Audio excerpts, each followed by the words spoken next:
গোল করে শামীম পাটোয়ারির উদযাপনটা শুধু দেখুন।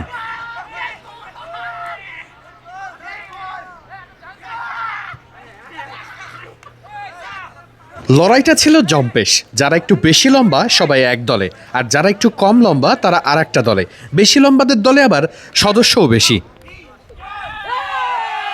লম্বাদেরকে 2-0 গোলে হারিয়েছে লিটনরা।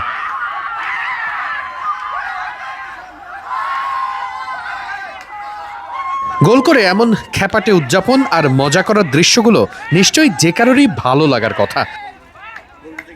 নায়াসিনামাইড ও স্যালিসাইলিক সমৃদ্ধ লিলি ফেস ওয়াশ যা ফেসের ডেড স্কিন সেল দূর করে দেয় দ্বিগুণ ফাস্টার ব্রাইটেনিং। গল্পের একেবারে শুরু থেকে দেখা যাক লিটন দাস এতটা মজা করছেন, এর পেছনে তো কারণ আছে।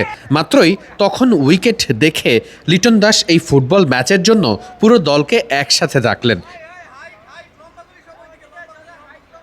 দল ভাগ করতে লিটনের দারুণ একটা বুদ্ধি। যারা একটু বেশি লম্বা তারা সবাই একদিকে। এমন করতে গিয়ে দেখা গেল সেই লম্বা দলেই ফুটবলারের সংখ্যা বেড়ে গেল। অর্থাৎ লিটনদের দলে যেখানে মাত্র 12 জন, সেখানে প্রতিপক্ষ শরীফুল ইসলাম, সাইফ হাসানদের দলে অন্তত 13 জন।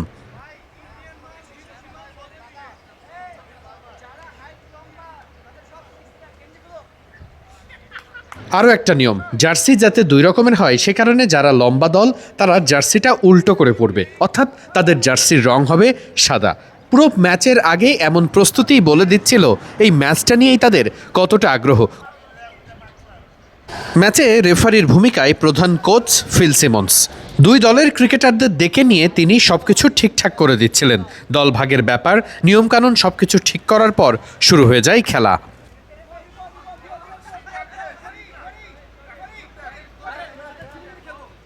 শারীরিক গঠন, শক্তিমাত্রা আর দলে ফুটবলারের সংখ্যা বেশি থাকায় প্রথম দিকে মনে হচ্ছিল লম্বা দলই জিতে যাবে, কিন্তু শামীম পাটোয়ারি যেন একাই খেললেন।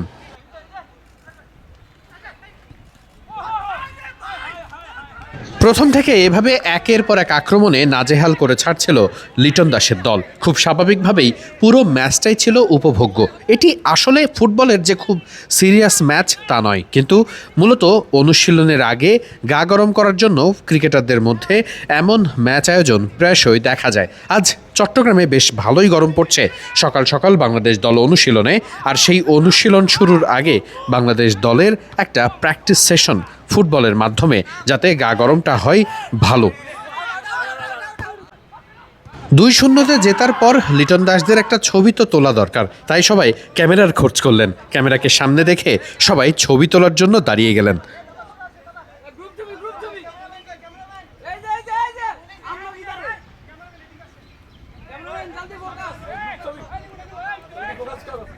লিটন দাসরা জিতে গেছেন 2-0। জেতার আনন্দ সাক্ষী করে রাখার জন্য একটা ছবি তো তোলাই যায়। পেছনে ফিল সিমন্স তখন হাসছেন, একটা সুখী দলের কোচ।